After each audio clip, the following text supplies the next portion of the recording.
नमस्कार। आज हम बात करने वाले हैं 2025 के एआई चैटबॉट्स की इस दिलचस्प दुनिया के बारे में।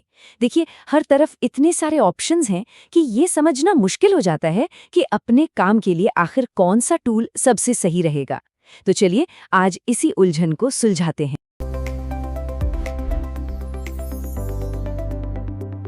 क्या इतने सारे एआई ऑप्शंस को देखकर कभी कंफ्यूजन होता है? अगर हाँ, तो ऐसा सिर्फ आपके साथ नहीं हो रहा। हर प्लेटफॉर्म को अलग करने का दावा करता है और ये तय करना कि कहाँ से शुरू करें वाकई में काफी मुश्किल हो सकता है। तो सबसे पहली और जरूरी बात जो समझने वाली है वो ये है कि कोई एक एआई नहीं है जो हर काम के लिए बेस्ट हो। यहाँ मकसद ये नहीं कि एक ऐसा टूल खोजा जाए जो सब कुछ कर ले, बल्कि ये है कि सही काम के लिए सही टूल को चुना जाए। इसे एक टूल बॉक्स की तरह समझिए। अच्छा, इन टूल्स के बीच का फर्क समझने के लिए ना हमें पहले ये जानना होगा कि ये आखिर काम कैसे करते हैं। तो चलिए जरा इसके पीछे की टेक्नोलॉजी पर एक नज़र डालते हैं। ये जितने भी चैटबॉट्स हैं, ये सब एक ही टेक्नोलॉजी पर चलते हैं जिसे लार्ज लैंग्वेज मॉडल या एलएलएम कहते हैं। अब अगर आसान शब्दों में कहूँ तो ये एक ऐसा एआई है जिसे टेक्स्ट को समझने और बनाने के लिए ट्रेन किया गया है, बिल्कुल वैसे ही जैसे हम इंसान भाषा का इस्तेमाल करते हैं। तो एक एलएलएम सोचता कैसे है? सबसे पहले इनपुट एम्बेडिंग आपके लिखे हुए शब्दों को मैथ्स में बदल देता है, क्योंकि एआई भाषा नहीं नंबर समझता है। फिर पोजिशनल एनकोडिंग से उसे ये पता चलता है कि शब्द किस क्रम में है जिससे मतलब ना बदले। इसके बाद आता है सेल्फ अटेंशन, जहां मॉडल पूरे वाक्य में सबसे जरूरी शब्दों के बीच कनेक्शन बनाता है। फिर फीड फॉरवर्ड लेयर्स इन कनेक्शंस में गहरे पैटर्न को पहचानते हैं और आखिर में डीकोडिंग के जरिए एआई इन सब जानकारियों को मिलाकर शब्द दर शब्द एक लॉजिकल जवाब तैयार करता है। ठीक है, तो अब जब हम बेसिक बातें समझ गए हैं तो चलिए आज के 6 सबसे बड़े एआई प्लेटफॉर्म्स को देखते हैं और ये जानते हैं कि वो एक दूसरे से अलग कैसे हैं। लिस्ट में सबसे पहला है क्लॉड, जिसे एंथ्रोपिक ने बनाया है।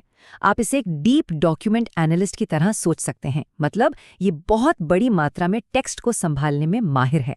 क्लॉड की असली ताकत इसके फीचर्स में छिपी है। ये बड़ी बड़ी रिपोर्ट्स या कानूनी दस्तावेजों को आसानी से समझ सकता है। इसके जवाब ज्यादातर सटीक होते हैं और ये कोडर्स के लिए रियल टाइम में कोड को डीबग करने में भी मदद करता है। इतना ही नहीं, ये चार्ट्स और इमेज को भी समझ सकता है। और ये नंबर दिखाता है कि क्लॉड कितना पावरफुल है। इसकी कॉन्टेक्स्ट विंडो 2000 टोकन्स की है। टोकन मतलब शब्द का एक हिस्सा। इसका मतलब ये हुआ कि आप इसे एक बार में लगभग 1.5 लाख शब्द दे सकते हैं। सोचिए, ये तो एक पूरी मोटी किताब के बराबर है। अगला है गूगल जेमिनी। ये उन लोगों के लिए एक बेहतरीन ऑप्शन है जो पहले से ही गूगल के इकोसिस्टम जैसे कि डॉक्स, शीट्स और जीमेल का इस्तेमाल करते हैं। जेमिनाई की सबसे बड़ी खासियत है इसका गूगल ऐप्स के साथ शानदार इंटीग्रेशन। ये आपको ताज़ा जानकारी देने के लिए सीधे गूगल सर्च का इस्तेमाल करता है और इसके प्रो वर्जन में कॉन्टेक्स्ट विंडो की कोई लिमिट भी नहीं है। अब बात करते हैं माइक्रोसॉफ्ट कोपायलट की। जैसा कि नाम से ही जाहिर है, ये डेवलपर्स और उन बिजनेस यूजर्स के लिए बनाया गया है जो माइक्रोसॉफ्ट के प्रोडक्ट्स इस्तेमाल करते हैं। कोपायलट सीधे आपके वर्ड और एक्सेल जैसे ऐप्स में ही काम करता है। कोडर्स के लिए तो गिटहब कोपायलट एक गेम चेंजर है। इसका फ्री वर्जन भी काफ़ी पावरफुल है और ये एंटरप्राइज लेवल की सिक्योरिटी भी देता है। हमारी लिस्ट में अगला है ग्रॉक, जो XAI की तरफ से है।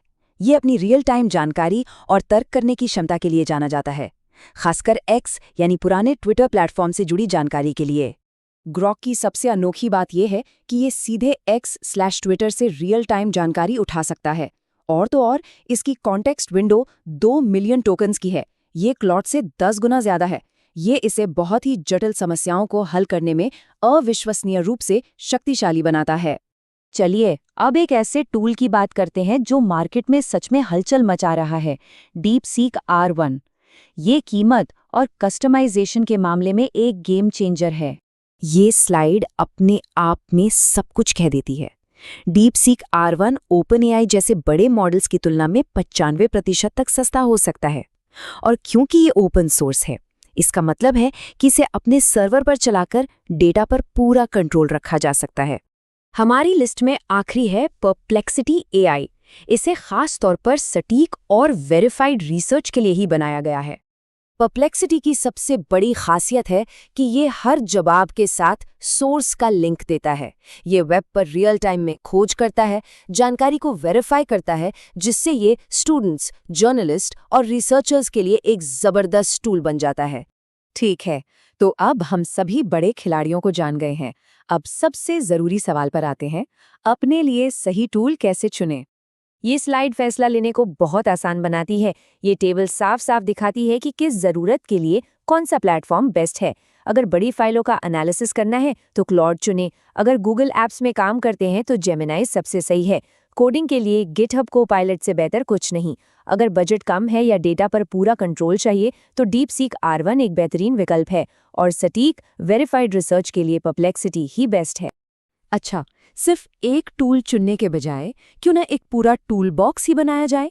चलिए देखते हैं कि इन टूल्स को मिलाकर एक पावरफुल AI स्टैक कैसे बनाया जा सकता है। तो अपना AI टूल बॉक्स कैसा दिख सकता है? यहाँ एक सीधी साधी सिफारिश है। अपने सभी रिसर्च के लिए परप्लेक्सिटी प्रो से शुरू करें। जब किसी बड़े डॉक्यूमेंट का गहरा एनालिसिस करना हो तो क्लॉड को अपने स्टैक में जोड़ लें। और अगर कोडिंग करते हैं तो गिटहब कोपायलट एक बहुत ज़रूरी टूल है।